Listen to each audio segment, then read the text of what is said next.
इस फिल्म की शुरुआत होती है वेनिस से, जहाँ एक नीलामी घर में काफी कीमती चीजों की नीलामी होने वाली थी। इसीलिए बड़े बड़े अमीर लोग मास्क पहनकर यहाँ बैठे हुए थे। यहीं पर हम कहानी के मेन कैरेक्टर को देखते हैं, जिसका नाम साइरस था। वो काफी स्मार्ट था और एक बार फिर यहाँ अपने साथियों के साथ चोरी का प्लान कर चुका था। यहाँ हमें साइरस की टीम के बारे में बताया जाता है, जिनमें सबसे टॉपर वो खुद था। फिर थी पायलट लड़की, एक था लॉक मास्टर जो हर तरह के मुश्किल लॉक्स को भी आसानी तोड़ सकता था। एक लड़की हैकर थी और लड़का था इंजीनियर। एक बड़ी उम्र का आदमी भी होता है जो इनकी चोरियों में मदद करता था। इस वक्त वो साइरस के साथ नीलामी घर में आया हुआ था। यहाँ हर जगह पर कैमरास भी लगाए हुए थे, जिन पर पुलिस की नजर थी। और सबसे सीनियर ऑफिसर का नाम एबी होता है। काफी वक्त पहले वो साइरस से मिली थी, इनकी दोस्ती हो गई थी। पर जब एबी को पता चला कि वो कितना बड़ा चोर है, तो एक मिशन पर इसने साइरस को पकड़ने का प्लान बनाया। लेकिन वो क्योंकि काफी चालाक था, इसलिए भाग गया था। लेकिन इस बार एबी अपनी टीम के साथ पूरी तरह से तैयार थी कि जैसे साइरस चोरी करेगा, ये उसे रंगे हाथों पकड़ लेगी। और अब नीलामी शुरू हो जाती है। सबसे पहले एक काफी महंगी पेंटिंग को लाया गया, जिसकी एक के बाद एक बोली लगने लगती है। लेकिन आखिर में वो 2 करोड़ की बिक जाती है। मगर ये चोर साइरस और उसके साथी जो पहले ही स्टार में बैठे हुए थे, ये उस पेंटिंग को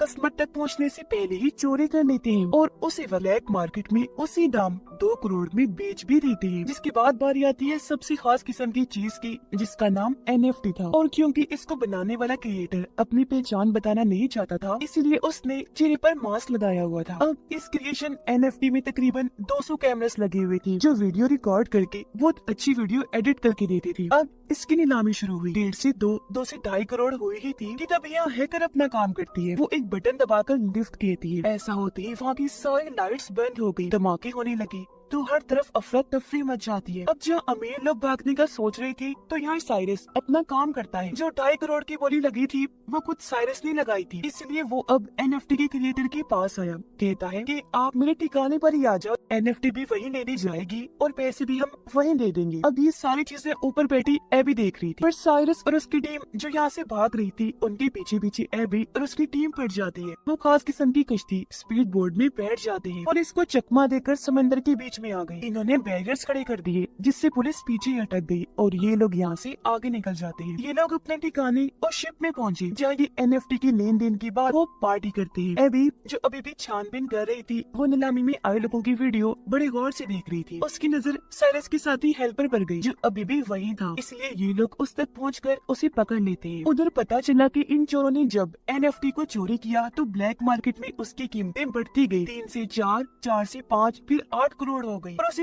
एक्टिवेट चलाने के लिए इन्हें असली मालिक की जरूरत थी, इसलिए ये उस क्रिएटर को भी उठा लाई थी। साइरस उससे बात करता है, कहने लगा ये तुम्हारा NFT मार्केट में जहाँ 2.5 करोड़ का बिकना था, वो अब चोरी होने की वजह से ब्लैक मार्केट में 8 करोड़ का बिकेगा। तुम्हें लगता है हमने तुम्हें ऐसे अगवा किया? नहीं, बल्कि ब्लैक मार्केट में बेचकर आधा मुनाफा तुम्हें भी देंगे। इससे तुम्हारा हमारा दोनों का फायदा होगा। तो टेंशन ना लो, जम के पार्टी करो। साइरस की टीम का हेल्पर एबी के सामने बैठा हुआ था और सभी सवालों के उल्टे सीधे जवाब दे रहा था। एबी कहती है कि मैं तुम्हें जेल में डाल दूंगी और सबके सामने तुम्हारी सच्चाई ले आऊंगी। बेहतर होगा कि तुम अपनी टीम के बारे में हमें सब कुछ बता दो। तब हेल्पर कहता है कि मेरी टीम इस वक्त लंदन में है, अगर उन्हें पकड़ना है तो मेरे साथ वहाँ जाना होगा। इसलिए अब एबी अपने साथियों के साथ लंदन की पुलिस डिपार्टमेंट में जाती है। यहाँ उसकी मुलाकात एक और ऑफिसर से हुई, जो उसे बताता है कि मुझे खुफिया तरीके से पता चला है कि सबसे बड़ा माफिया, जिसका नाम लार्स है, उसने हाल ही में मार्केट के शेयर्स के साथ हेरा फेरी की है, जिससे कीमतें ऊपर नीचे होने की वजह से उसे बहुत मुनाफा हुआ है। मगर इस मुनाफे की वजह मार्केट या चीजों की कीमतों की उलट पुलट नहीं, बल्कि डैम का पानी पूरे शहर में फैला दिया, जिससे वहाँ बाढ़ आ गई, घर डूब गई, लोगों की जानें चली गई। तो इस वजह से मार्केट के साथ ये सब हो पाया। और अब लार्स बिल्कुल ऐसा ही एक दूसरे शहर के साथ भी करने वाला है, जिसमें लार्स के साथ साथ एक और काफी बड़ी माफिया भी शामिल है। और ये काम वो दोनों अगले 2 महीने में अंजाम दे देंगे। लार्स उस माफिया को पहले पेमेंट करेगा। वो पैसे नहीं, सोना होगा, वो भी 1-2 किलो नहीं, बल्कि पूरे 10 टन। और अब उनकी इस डील को तोड़ने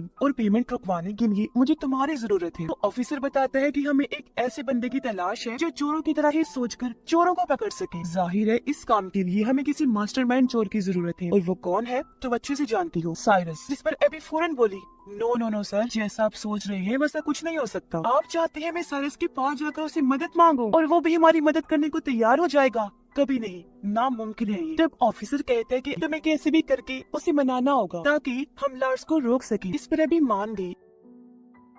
फौरन पहुंच जाती है साइरस के पास। यहाँ दोनों एक दूसरे को ही दोष देने लगते हैं कि तुमने धोखा दिया, तुमने दिया। पर आखिर में बात खत्म करके साइरस उसकी आने की वजह पूछता है, जिस पर एबी कहती है कि तुम्हें मेरे लिए एक चोरी करनी हो, और उसे वो सारी बातें बता देती है जो एबी को ऑफिसर ने बताई। फिर कहती है कि तुम्हें वो सारा सोना चोरी करना होगा, जिसके बाद साइरस ये सारी बात अपने साथियों को भी बताता है। उसके साथी चौंक तो गई, पर साइरस कहता है कि समझ सकता हूँ कि ये काम मुश्किल है, लेकिन करना बेहद जरूरी है, क्योंकि अगर वो लोग अपने प्लान में कामयाब रहे तो पूरा शहर बाढ़ में बह जाने की वजह से बर्बाद हो जाएगा, मासूम लोग मर जाएंगे। और अब बारी बारी सारे लोग पता लगवाने की कोशिश करने लगते हैं कि आखिर लार्स और वो माफिया ये प्लान अंजाम कैसे देंगे। पता चला कि वो सारा सोना सबसे पहले लार्स के अड्डे से निकलेगा, फिर ट्रक्स के जरिए वहाँ से ले जाया जाएगा, जिसके बाद वो प्लेन के जरिए उसकी मंजिल तक भेजा जाएगा। इसलिए अब यहाँ साइरस और उसकी टीम अपने अपने कामों में लग जाती है कि वो कैसे अपना मिशन अंजाम देंगे। यहाँ सबसे पहले हैकर बताती है कि अगर हम बिल्कुल वैसे दिखने वाला प्लेन बना ले तो चोरी करना आसान हो जाएगा। पर सवाल ये था कि वैसा प्लेन आएगा कहाँ से। इस पर साइरस कहता है कि मैं नीलामी घर में एक अमीर लड़के से मिला था जो प्लेन्स के लेन देन का काम करता है। उसके पास एक ऐसा प्लेन है जो थोड़ा बहुत उससे मिलता जुलता है, जिसे हम खुद तब्दील करके वैसा बना सकते हैं। तो हो सकता है वो ही हमें उस प्लेन को दे दे। इसलिए अब ये सारे लोग उस प्लेन डीलर के पास पहुँच जाते हैं, जो इन्हें वही आलिशान प्लेन दिखाता है। ये काफी खूबसूरत भी था,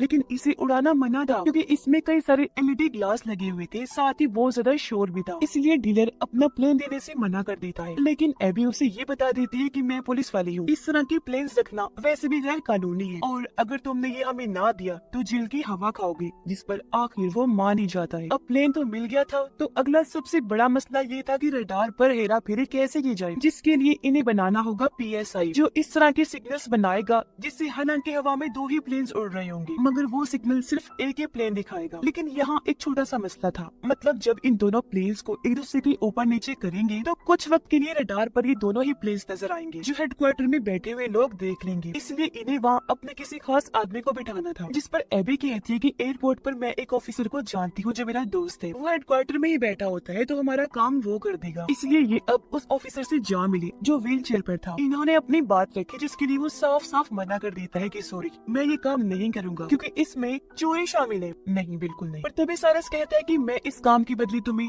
10 लाख दूंगा, जिसके लिए वो ऑफिसर मान गया। तो ये सारी टीम अपने अपने काम पर लग जाती है और इस प्लेन को ये लोग बदलने में लग जाते हैं, मतलब कि रंग वगैरह करते हैं ताकि दूसरी प्लेन की तरह लगने लगे। जिसके बाद PSI की मशीन बनाई जाती है जो सिग्नल्स में हेरा फेरी करेगी, पर उसका साइज बड़ा लग रहा था और वो किसी बॉम्ब से कम नहीं लग रही थी। इसलिए एबी हैकर को कहती है कि ऐसा करो, इस PSI मशीन के छोटे छोटे कई सारे हिस्से बना दो जो हर एक मेंबर को दे दिया जाएगा, इस तरह काम आसान हो जाएगा। इसके लिए हैकर मान गई और काफी मेहनत करने के बाद वो PSI मशीन के अलग अलग हिस्से बना देती है। जिसके बाद आखिरकार इनका फाइनल दिन आ जाता है, जहाँ सब लोग अपने अपने हिसाब से तैयार हो जाते हैं। इन्होंने आधे टिकट बिजनेस क्लास की ली थी तो आधे इकोनॉमी की, ताकि ये पूरे प्लेन में फैल जाए। पता चला कि लार्स की 2 गुंडे बिजनेस में तो 3 इकोनॉमी क्लास में हैं, जबकि सबसे नीचे था 10 टन सोना। जिसके बाद ये पूरी टीम अपनी चोरी को अंजाम देने के लिए पूरी तरह से तैयार हो जाती है। हैकर ने सभी कैमरास को हैक कर लिया था ताकि हर एक चीज पर नजर रखी जा सके, जबकि लॉक मास्टर ने अपने हिस्से की PSI मशीन बाथरूम में जाकर लगा भी दी। इनका एक साथी डर गया था, इसलिए वो साथ नहीं आया था। तब उसके हिस्से का काम एबी करने का सोचती है। वो अपने बिजनेस क्लास के बाथरूम में जाकर दूसरी PSI मशीन को वहाँ लगाने लगती है, पर तभी एक झटका लगने की वजह से वो मशीन छोड़कर नीचे गिर गई, टूट जाती है, उसके कई सारे टुकड़े हो गए, जिससे एबी काफी परेशान हो गई, क्योंकि कैसे भी करके दोबारा जोड़कर ये मशीन यहाँ लगानी ही थी। मगर अब गुंडे भी वॉशरूम में आना चाहते थे और अगर उन्होंने ये देख लिया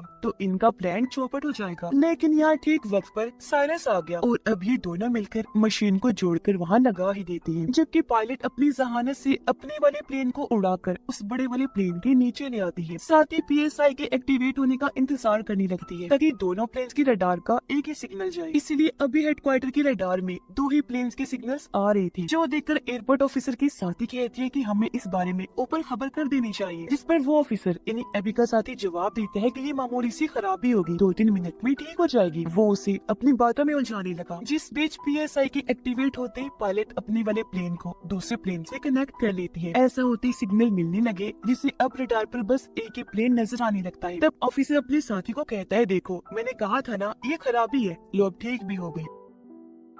अब उधर लॉक मास्टर नीचे वाले एरिया में पहुंचता है जहाँ सोने वाली तिजोरी पड़ी हुई थी। वो अपनी हाईटेक मशीन को तिजोरी पर लगाकर उसका लॉक तोड़ने की कोशिश करता है, पर इस बीच गुंडों को शक हुआ, इसीलिए वो अपने सोने तक पहुंचने की कोशिश करने लगते हैं। इस बात की खबर जैसे साइरस को हुई, वो उन्हें रोकने में लग जाता है, जिससे उन सब चोरों की लॉर्ड्स के गुंडों से लड़ाई शुरू हो जाती है। इनकी जबरदस्त हाथापाई होने लगती है। चलते हुए प्लेन में ये लोग लड़ रहे थे। अब झटके लगने की वजह से पायलट को लगता है जैसे प्लेन में कोई गड़बड़ी है, इसलिए वो फौरन हेडक्वार्टर में खबर करता है। तब एबी का साथी ऑफिसरों से कहता है कि मौसम खराब है, इसलिए आपको पास के हवाई अड्डे पर प्लेन को उतारना होगा। तब उसकी बात मानकर पायलट प्लेन को उतारने लगता है, पर ये जगह प्लेन को लैंड करने के लिए छोटी थी, जिस वजह से उसे हालांकि काफी मुश्किलात का सामना करना पड़ता है, लेकिन वो जैसे तैसे प्लेन को उस छोटे से हवाई अड्डे पर उतार ही लेता है। इसलिए अब साइरस की पायलट साथी भी प्लेन को वहाँ लैंड करवा लेती है। पर इस बात का लार्स को भी पता चल गया था कि हमारा प्लेन हाईजैक हो गया है। जहाँ उसे लैंड करवाना था वहाँ होने की बजाय कहीं और करवा दिया गया है। इसलिए लार्स अपने साथियों को कहता है कि जिसने भी मेरे सोने को मुझ तक पहुँचने से रोका है उन्हें खत्म कर दो या फिर मेरे पास लेकर आओ। उधर लॉक मास्टर साइरस से माफी मांगता है कि प्लीज मुझे माफ कर दो, मैं टाइम के अंदर अंदर लॉक तोड़कर सोना नहीं चुरा पाया। अब ये सोना गुंडों और इनके हेड माफिया लार्स के हाथ लग जाएगा और ये अपने खतरनाक डील कर लेंगे। अब इनके पास और कोई रास्ता नहीं था, इसलिए गुंडों के साथ सोने समेत ये लार्स के पास जाने लगते हैं। इन्हें प्लेन के जरिए इनकी पायलट ही ले जा रही। और लार्स के पास वो माफिया भी आ जाती है। वो चाहती थी कि डील होते ही जल्द से जल्द शहर में बाढ़ आ जाए, ताकि मार्केट के शेयर्स ऊपर नीचे होने से दोनों को ही फायदा हो। लेकिन उस माफिया को भी पता चल गया था कि जिस प्लेन के जरिए इनका सोना आ रहा था वो हाईजैक हो गया है। पर लार्स उसे समझाता है कि मेरे गुंडों ने सूरत हाल को अपने कंट्रोल में कर लिया है, माल आपको मिल जाएगा, बस डील को कैसे भी करके आज के आज ही फाइनल करना। उधर प्लेन में अभी भी लड़ाई हो रही थी, जिस वजह से पीसीआई के सारे हिस्से बर्बाद हो गए। ऐसा होने से अब हेडक्वार्टर के रडार में